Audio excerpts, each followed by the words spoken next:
Voilà, parlons de la médecine traditionnelle. Vous avez mis sur pied un mouvement qui s'appelle le MECA. Dites-nous, c'est quel mouvement?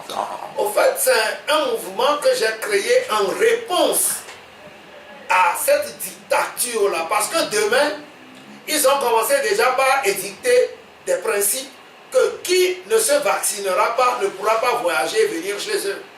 Et lorsque le Sénégal avait voulu arborer l'artémisia de Madagascar, on lui a opposé une fin de non-recevoir de la France, parce que la France disait, si jamais ils prenaient, ils s'approvisionnaient, ils mettaient l'embargo sur tous les médicaments en provenance de leur pays vers chez eux.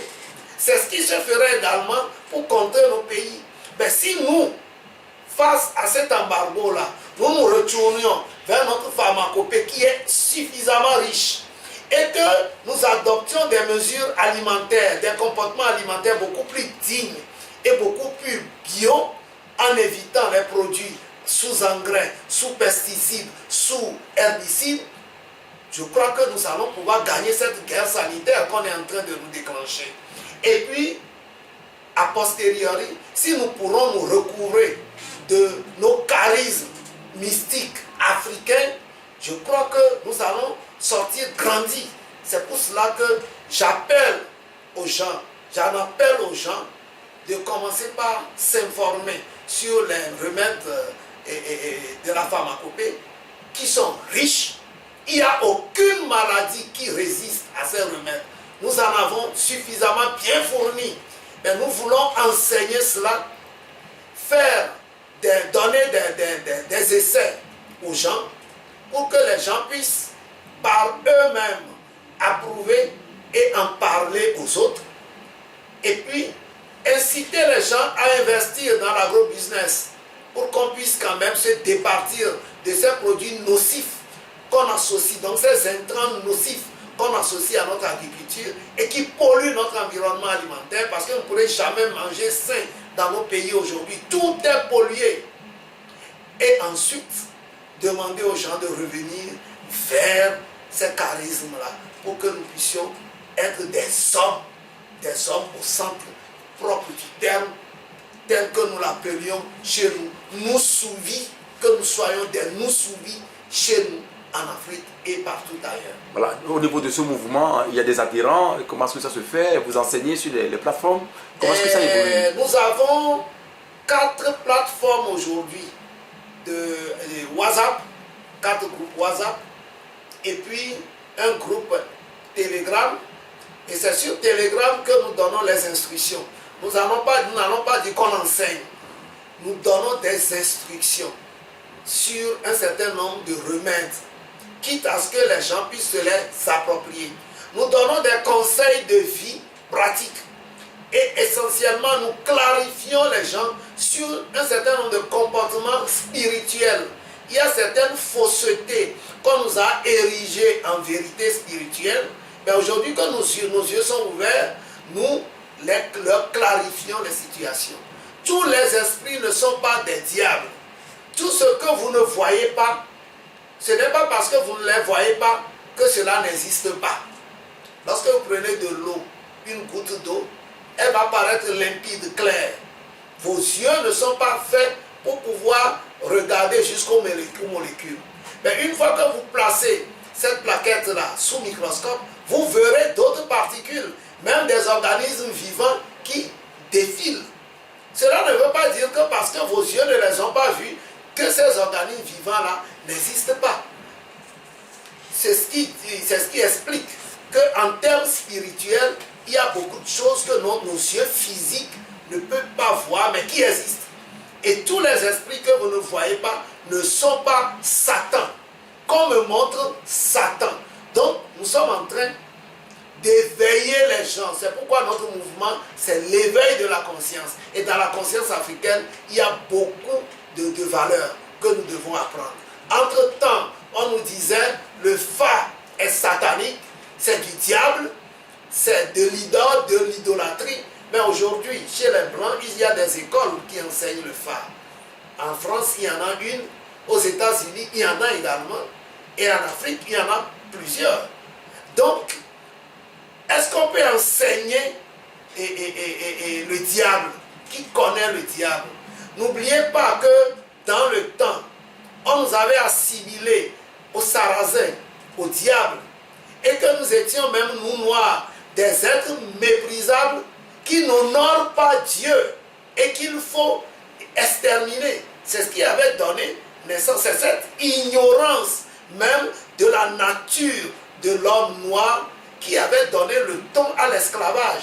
Et bien c'est cet esclavage qui continue encore aujourd'hui, qui s'est mué en colonisation, puis aujourd'hui en néocolonialisme.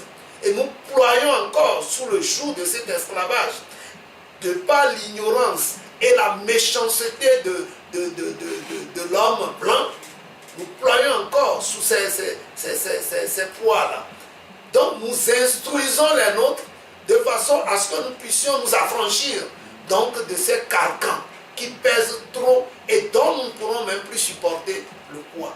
Voilà en quelque sorte ce que prône le mouvement, c'est une réponse à la dictature sanitaire frauduleuse du corona, et c'est également une réponse à notre asservissement sanitaire, alimentaire et religieuse.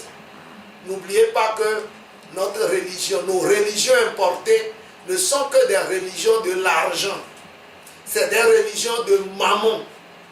Et qui est plus fort, prône, impose, peut imposer aussi sa religion. Or, une religion ne s'impose pas. Nous avons des religions authentiques, autochtones, authentiques, avec beaucoup de valeurs humaines. Nos religions ne sont pas aussi cruelles, méchantes. Nos religions n'entretiennent pas des génocides. Nos religions n'entretiennent pas des guerres. Or, aujourd'hui, c'est les deux grandes religions importées, étrangères, qui entretiennent, qui nourrissent tous les conflits aujourd'hui de par le monde.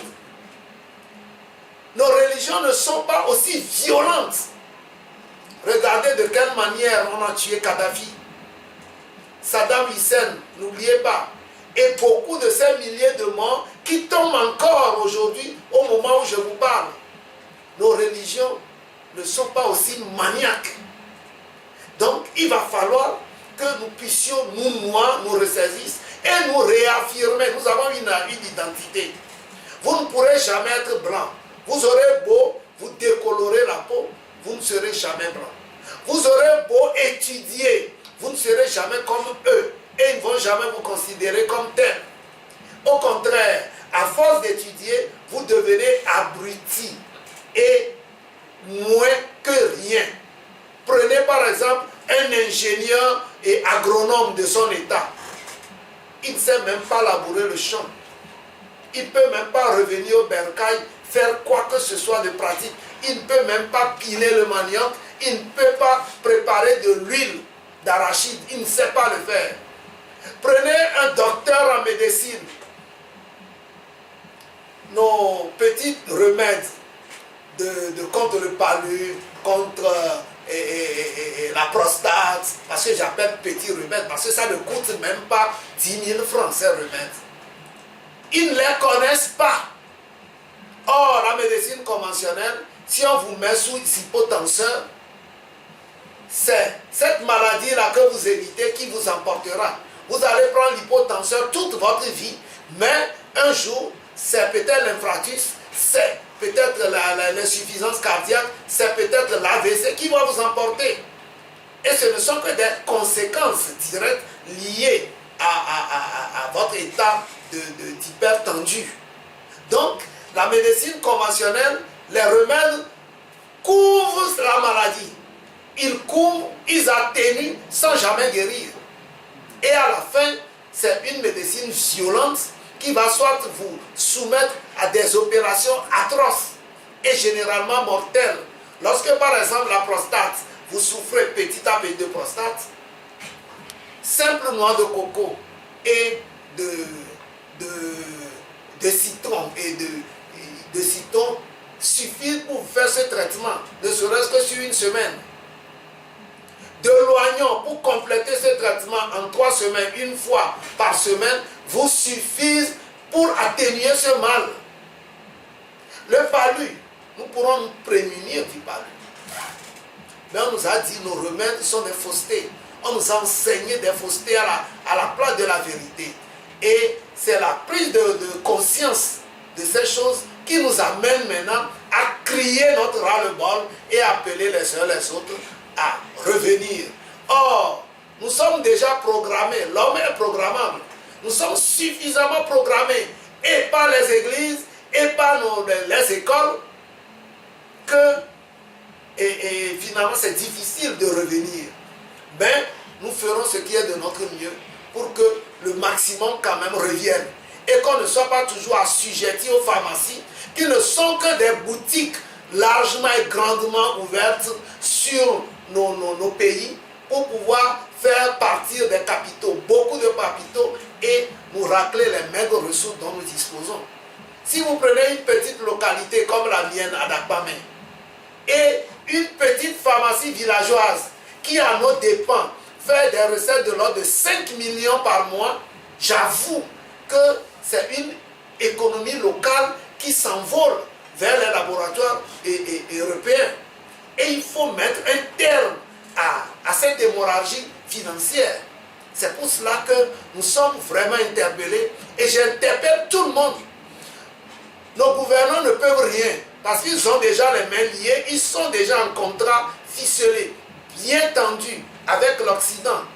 Ils ne peuvent pas s'en défaire. Mais personne ne nous force à aller, comment on appelle, dans les pharmacies, jusqu'à preuve du contraire.